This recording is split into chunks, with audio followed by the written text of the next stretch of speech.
Hello friends, நாம வாய்க்கு ருசியா நல்ல டேஸ்டியாவும் சாப்பிடணும், அதே சமயம் உடம்பும் போட்டுறக்கூடாது, நல்ல ஹெல்த்தியான ஃபுட்டாவும் இருக்கணும் அப்படின்னு நினைக்கிறீங்களா? அப்படின்னா இந்த ரெசிபி உங்களுக்கானதுதான். வாங்க வீடியோவுக்கு போகலாம். மறக்காம சப்ஸ்கிரைப் பண்ணிக்கோங்க ஃப்ரெண்ட்ஸ். ஆயிரக்கணக்கான வருஷமா சவுத் அமெரிக்கன் மக்கள் கேனுவா அப்படிங்கிற ஒரு திணை மாதிரி இருக்கிற ஒரு தானியத்தை சாப்பிட்டு இருக்காங்க. கேனுவாவை தமிழ்ல சீமை திணை அப்படின்னு சொல்றாங்க. கேனுவா பத்தி படிச்சு பாத்தீங்க அப்படின்னா அது எவ்வளவு ஹெல்த்தியான கிரைன் அப்படின்னு நம்மளுக்கு தெரிஞ்சிடும். இதுல உள்ள புரோட்டீனும் ஃபைபரும் நம்மளோட வெயிட் மேனேஜ்மெண்ட்டுக்கு நல்லா உதவுது. இது கூட பிரவுன் ரைஸ்னு சொல்லப்படுற பழுப்பு அரிசியும் சேர்த்து சமைக்க போறோம். பட்டை தீட்டாத கைக்குத்தல் அரிசியை தான் பிரவுன் ரைஸ் அப்படின்னு சொல்றோம். வெள்ளை அரிசியை விட இது ரொம்ப ஹெல்த்தியானது. நாம இப்ப செய்ய போறது 4 பேருக்கு போதுமான குவான்டிட்டி. பிரவுன் ரைஸ் 1 கப் எடுத்துக்கிறோம். கீனுவா 1/2 கப் எடுத்துக்கிறோம். கீனுவா பாக்குறதுக்கு கீரை விதைகள் மாதிரி இருக்கும். கீனுவா குறித்து ஏகப்பட்ட புக்ஸ் வெளிவந்திருக்கு. கேனுவாலையும் பிரவுன் ரைஸ்லயும் ஃபைட்டிக் ஆசிட் அப்படின்னு ஒரு பொருள் இருக்கு. அது இருக்கும்போது நம்மளுக்கு இது செரிமானத்துல கொஞ்சம் ப்ராப்ளம் தரும். அதனாலதான் இதை நல்லா கழுவிட்டு இந்த மாதிரி ஊற வைக்கிறோம். தண்ணி சேர்த்தோடனே பார்த்தோம்னா இது கொஞ்சம் கீரை விதை மாதிரி லெஸ் டென்சரா இருக்கனால இந்த மாதிரி மிதக்கும். அதுக்கப்புறம் கொஞ்சம் நம்ம அழுத்தி இந்த மாதிரி பிசைஞ்சோம் அப்படின்னா இது தானே உள்ள போயிடும். அதுக்கப்புறம் நம்ம இதை நல்லா 2-3 தண்ணி கழுவிட்டு ஒரு அரை மணி நேரமாவது இதை ஊற விடணும். கேனுவாவும் பிரவுன் ரைஸும் சேர்த்து நம்மளுக்கு 1.5 கப் இருந்துச்சு இல்லையா, அதனால அதே கப் மெஷர்மெண்டால டபுள் மடங்கு தண்ணி சேர்த்துக்கிறோம். அப்போ நம்ம 3 கப் தண்ணி சேர்த்துக்கிறோம். இந்த அளவு தண்ணி நம்ம சாதாரண பிரஷர் குக்கர்ல இதை வேக வைக்கிறதுக்கு போதுமானதா இருக்கும். இன்ஸ்டன்ட் பாட்ல சமைக்க போறோம் அப்படின்னா 2 மடங்கு தண்ணி சேர்த்துட்டு அதுல இருந்து 1 கப் தண்ணியை மட்டும் நம்ம வெளியே எடுத்துடலாம். அதாவது into 2 - 1 அந்த மாதிரி நம்ம கால்குலேட் பண்ணிக்கணும். இனிமே அரிசியும் கீனாவும் ஊறிட்டு இருக்கட்டும் அப்படின்னு சொல்லிட்டு ஒரு மூடி போட்டு வச்சுட்டு நம்ம மற்ற பொருட்களை எல்லாம் ரெடி பண்ண ஆரம்பிச்சிடலாம். ஒரு வெங்காயம் 4 பல் பூண்டு எடுத்து தோல் உரிச்சிட்டு அதை நல்ல பொடியா கட் பண்ணி வச்சுக்குவோம். கீனுவா ரைஸுக்கு ஒரு சீசனிங் பவுடர் ஒன்று நம்ம ரெடி பண்ணிக்க போறோம். அதுக்கு 1/2 டீஸ்பூன் உப்பு, 1/4 டீஸ்பூன் மஞ்சள் தூள், 1/2 டீஸ்பூன் சீரகத்தூள், காரத்திற்கேற்ப 1 டீஸ்பூன் இல்லைன்னா 1/2 டீஸ்பூன் சில்லி பிளேக்ஸ் எடுத்து வச்சுக்கிறோம். இதை சமைக்கிறதுக்கு நம்ம எலக்ட்ரிக் பிரஷர் குக்கர் ஒன்று யூஸ் பண்றோம். இது இன்ஸ்டன்ட் பாட் அல்ட்ரா அப்படிங்கிற பிராண்ட்.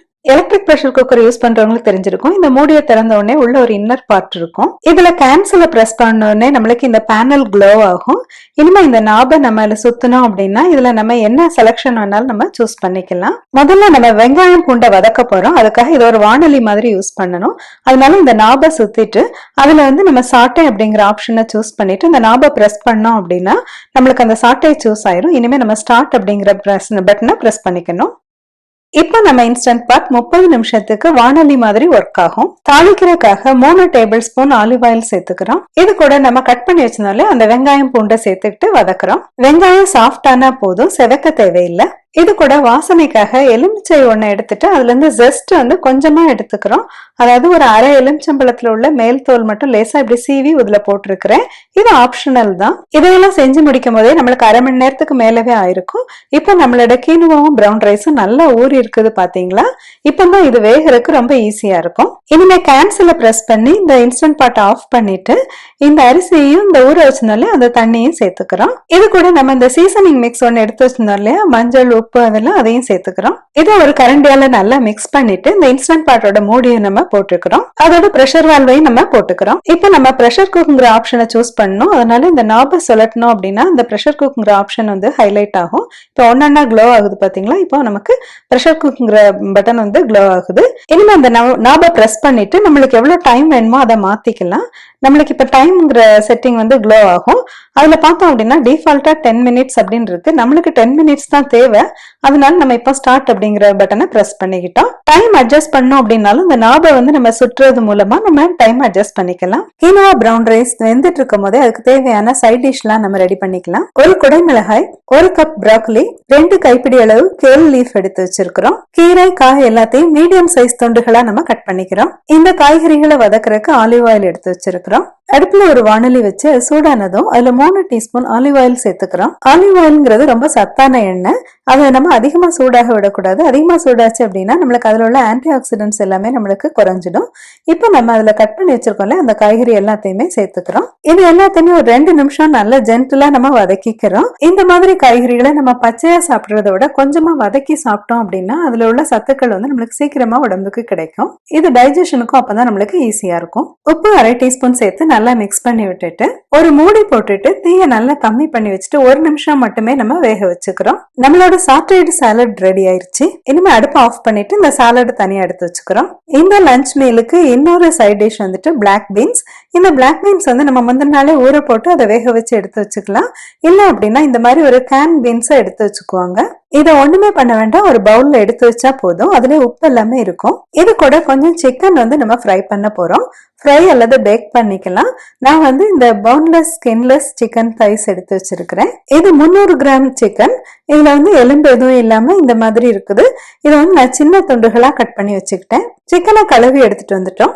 இது கூட உப்பு 1 டீஸ்பூன், மஞ்சள் 1/2 டீஸ்பூன், மிளகாய் தூள் 1/2 டீஸ்பூன், ஜீரகத்தூள் 1/2 டீஸ்பூன், இதையெல்லாம் சேர்த்து இது கூட 1 டேபிள் ஸ்பூன் கடலை எண்ணெய் சேர்த்துக்கிறோம்.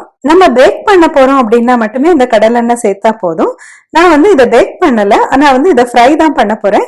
ஆனா இந்த மாதிரி நம்ம மிக்ஸ் பண்ணி வச்சுக்கிறோம் அப்படிங்கறத நான் காட்டுறேன். சப்போஸ் பேக் பண்ண போறோம் அப்படின்னா இதை 350 டிகிரி ஃபாரன்ஹீட்ல நம்ம 15 நிமிஷம் பேக் பண்ணி எடுத்துடலாம். ஒரு இரும்பு கடாய் இல்லைன்னா ஒரு காஸ்ட் அயர்ன் ஸ்கில்லெட்டை நம்ம அடுப்புல வச்சு ஹீட் பண்ணிக்கிறோம். நம்ம டீப் ஃப்ரை பண்ணல, கொஞ்சம் ஷாலோ ஃப்ரை தான் பண்ண போறோம்.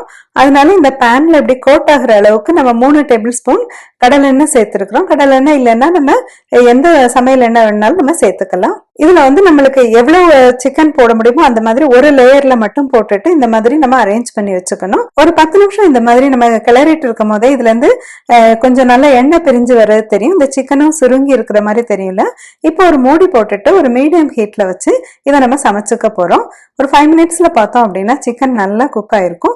ஸோ மொத்தமா நம்ம 15 நிமிஷம் இந்த சிக்கனை குக் பண்ணிருக்கிறோம். சிக்கனுக்கு பதில் நம்ம டோஃபு, பனீர், ஷ்ரிம்ப், ஃபிஷ் இந்த மாதிரி எது வேணாலும் நம்ம இதுல ஃப்ரை பண்ணிக்கலாம். ஆனா லீன் மீட்டா இருந்துச்சுன்னா நல்லது. அதனாலதான் நான் வந்து மட்டன் அதெல்லாம் சொல்லல. இனிமே இதையும் எடுத்து ஒரு பவுல்ல வச்சுக்கலாம். சிக்கனை இந்த மாதிரி ப்ரிப்பேர் பண்றதுக்கு பதில் வெளிநாடுகள்ல பார்த்தோம் அப்படின்னா இந்த மாதிரி சிக்கன் கியூப்ஸை வெறுமனே உப்பு போட்டு வேக வச்சு மட்டும் வச்சிருப்பாங்க. நம்ம டேஸ்ட் பட்ஸ்க்கு அது அவ்வளவா சூட்டபிளா இருக்காது. அப்படிங்கறக்காக நான் இந்த மாதிரி பேன் ஃப்ரை பண்ணிருக்கிறேன். இதெல்லாம் செஞ்சுட்டு இருக்கும் போதே நம்மளுக்கு இந்த இன்ஸ்டன்ட் பாட்ல நம்ம கீனோவா பிரவுன் ரைஸ் வச்சிருந்தோம்ல, அது வந்து சமைச்சு முடிஞ்சிருக்கும். இன்ஸ்டன்ட் பாட்ல சாதம் வேக வைக்கும் போது நம்ம இந்த கீப் வார்ம் அப்படிங்கிற ஆப்ஷனை வந்து சூஸ் பண்ண வேண்டாம். அப்படி பண்ணோம் அப்படின்னா நம்மளுக்கு ரைஸ் வந்து கீழே ரொம்ப பிடிச்சிக்குது. அப்படி பிடிச்சிச்சுன்னா நம்மளுக்கு ரைஸ் நிறைய வேஸ்டேஜ் ஆயிரும். அதனாலதான் நான் இமீடியட்டா இப்படி ஆஃப் பண்ணிடுறேன். ஆஃப் பண்ணிட்டு நேச்சுரல் ப்ரெஷர் ரிலீஸ் அப்படின்னு சொல்லுவாங்க. அதாவது நம்ம அப்படியே விட்டுறணும், அதுவே ப்ரெஷர் ரிலீஸ் ஆயிட்டு அந்த பட்டன் வந்து நம்மளுக்கு ஓபன் பண்ற மாதிரி ஏதுவாகும். அப்போ நம்ம ஓபன் பண்ணோம் அப்படின்னா நம்மளுக்கு இந்த ரைஸ் வந்து நல்லாவே குக் ஆயிருக்கிறத பார்க்க முடியும். இப்போ பாருங்க நம்மளோட கீனோவா பிரவுன் ரைஸும் எவ்வளவு நல்லா ஃபிளஃபியா குக் ஆயிருக்கு அப்படின்னு சொல்லிட்டு. பிரவுன் ரைஸா அடுப்புல வச்சு வேக வைக்கிறேங்கிறது ரொம்ப டைம் கன்சியூமிங் திங்கா இருக்கும். அதனால நிறைய கேஸ் வேஸ்ட் ஆகும். அதனால நம்ம ப்ரெஷர் குக்கர்ல குக் பண்றது தான் பெஸ்டா இருக்கும். இனிமே இது கூட டேஸ்டுக்காக ஒரு 1/2 எலுமிச்சம்பழத்தை நம்ம பிழிஞ்சு சேர்த்துக்கிறோம். நம்மளோட கீனோவா பிரவுன் ரைஸ் ரெடி ஆயிடுச்சு. எவ்வளவு ஃபிளஃபியா நல்லா வந்திருக்குதுன்னு பாத்தீங்களா? கீனோவா ரெடி ஆயிட்டு இருக்கும் போதே நம்ம மற்ற சைட் டிஷஸ் எல்லாம் ரெடி பண்ணோம்ல, இந்த வெஜிடபிள்ஸ், அப்புறம் சிக்கன் ஃப்ரை, அதுக்கப்புறம் பீன்ஸ், இதெல்லாத்தையுமே நம்ம எடுத்து வச்சுக்கிறோம். பாக்குறதுக்கு ஒரு பெரிய லஞ்ச் மாதிரி ரொம்ப நேரம் செலவழிச்சு நம்ம பண்ண மாதிரி தெரிஞ்சாலும் இதுக்கு நம்ம அதிகம் வேலை செய்யாமலே ரொம்ப ஈஸியாவே இந்த லஞ்சை நம்ம ப்ரிப்பேர் பண்ணிடலாம். அதே சமயம் இந்த லஞ்ச் வந்து நம்மளுக்கு ரொம்ப ஹெல்த்தியாவும் இருக்கும்.